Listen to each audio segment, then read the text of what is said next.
Maintenant, avec sa flambée de prix là, et il devient encore plus difficile.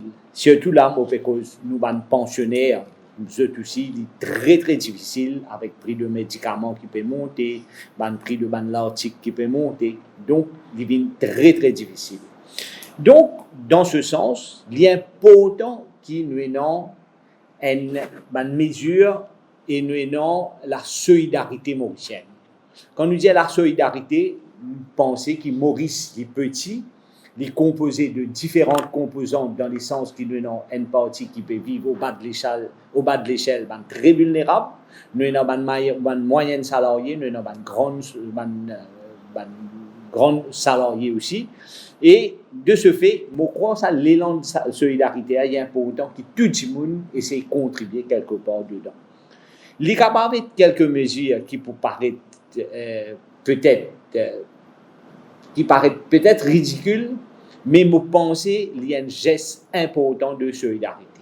Et sa première mesure qui nous demande là, une contribution de la part de nous élus en premier. C'est eux qui représentent le peuple il envoie eux pour représenter nous, il est important qu'ils eux contribuent en premier. Nous me demandons pendant ces 3 mois-là, surtout jusqu'à la situation redressée, et une contribution de 25% de notre salaire pendant ces 3 mois devant nous. Pour commencer, nous pouvons dire qu'il est capable de baisser les prix de l'essence, capable de ramener depuis 67,40 à 60 roupies. Comme on connaît, il y a beaucoup de taxes qui sont ajoutées dans le prix de l'essence. Il y a beaucoup de contributions. Le prix que nous payons aujourd'hui, 67,40, ce n'est pas juste le prix de l'essence ou de diesel qui a 49,60. Il y a beaucoup de taxes qui sont ajoutées là-dedans. Alors, nous pouvons préconiser qu'ils donnent immédiatement certaines taxes capables d'enlever.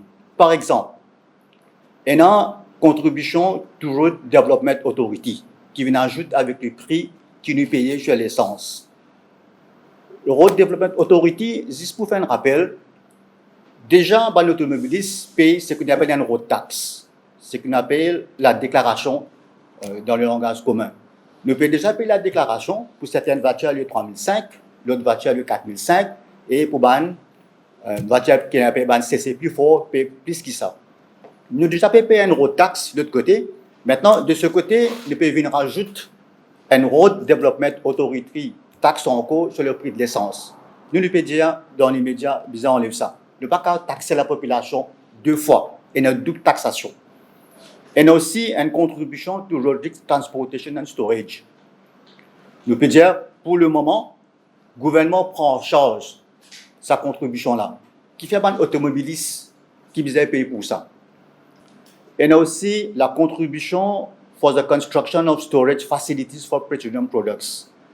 À ce jour, ce que nous apprenons, il y a pas mal d'argent qui il a un fonds pour sa purpose-là, construction of storage facilities for petroleum products, mais seulement nous ne connaissons pas. Combien il servi? Est-ce qu'il servi? Pas servi? Est-ce qu'il vraiment construit sa manière infrastructure-là? Nous ne connaissons pas. Alors, nous peut demander pour le moment, freeze sa contribution-là, enlève sa contribution-là dans le prix de l'essence.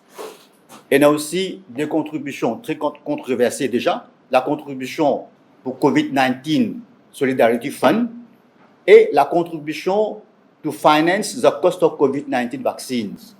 Encore une fois, nous ne connaissons pas combien de contributions le gouvernement a ramassé, combien de servi, combien de payé pour vaccins, pas de même aucune transparence là-dedans. Alors nous pouvons dire, enlève dans les médias, enlève ces 5 contributions-là, et si nous enlève ça, nous sommes capables de baisser les prix de l'essence en ce moment.